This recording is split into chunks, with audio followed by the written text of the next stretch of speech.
Then Glenn comes on. Yeah. Oh, yep. Oh, it's going to be good today.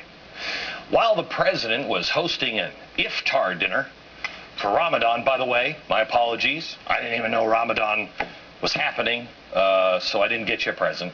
I'm sorry. But I know it's late, but I'm going to put up my Ramadan tree after the program tonight. Anyway, he's worried about the Ramadan. Do I have the right stuff? And what to serve. He's also worried about the police, what they're doing in Cambridge and Arizona. He's been out celebrating the recovery summer. He needs vacations from his vacations. He's got to be so tired. He seems either completely oblivious or completely content with the economic reality in America today. You remember that old TV show? I think somebody in the administration should watch this old TV show and send up a flare. You know, unidentified object exerting full power to get out of trap. Warning! Unidentified object. Wouldn't that be great if we had that guy in the Oval Office? Warning! Barack Obama, warning! See, it would be handy. Because I don't think he's noticing some of the signs. I showed you last week, none of the economic indicators are headed in the right direction. Warning! The latest warning sign from economists is something I like to call the Hindenburg omen. That doesn't sound good. Now, for those of you who took history taught by a progressive, the Hindenburg was a giant 7 million cubic foot blimp built by the Nazis. They were bad. They filled it with highly flammable hydrogen gas. I mean, what could possibly go wrong there with a big thing full of explosive gas? So obviously, something coming from economists called the Hindenburg omen can't be a good thing unless you're Cloward and Piven. You know, it's our stock market telling us that we're headed for...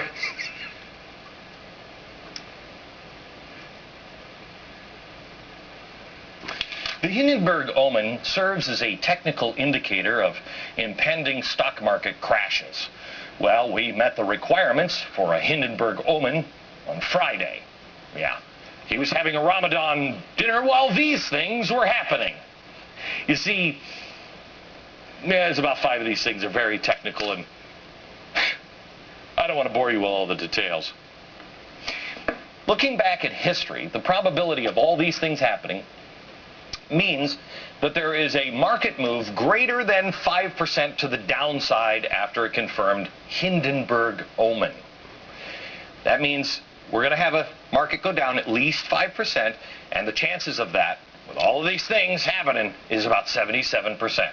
So, a market crash is not a mortal lock when the omen is in effect, but every New York Stock Exchange crash since 1985 has been preceded by the Hindenburg omen. And the 5% move usually takes place within the next 40 days. 40 days. 40 days. Why does that sound... You know, we'll almost be in October in 40 days. October. Why does that one ring a bell? I remember the last time the Hindenburg omen conditions were met in a big way was October 2008, when the market crashed. And then before that, it was October of 1987. And then October of 29. Oh, the humanity. Yeah. Sure, there's nothing to worry about here this October. It's just the Hindenburg omen. Let me tell you something. If this kid from the real omen shows up, yeah, then you be worried. That kid had like Rottweilers next to him. That's when I'll worry. I'll look at that kid and I'll be like, oh no! Then you panic. Right now, it's just geeky financial talk. Don't worry about it. Eat your Ramadan dinner. It's great. It's great. By the way, if you are a geek and you'd like to get all the information without the spooky kid, you just grab my free email newsletter at glennbeck.com and we'll have all of it in there. Now, if I were the president and I had the Hindenburg omen, I might just remind you that you have the right, the constitutional right in this country to ignore this information. But since I'm not the president, I want to talk to you about the wisdom behind ignoring information like this. Not real wise.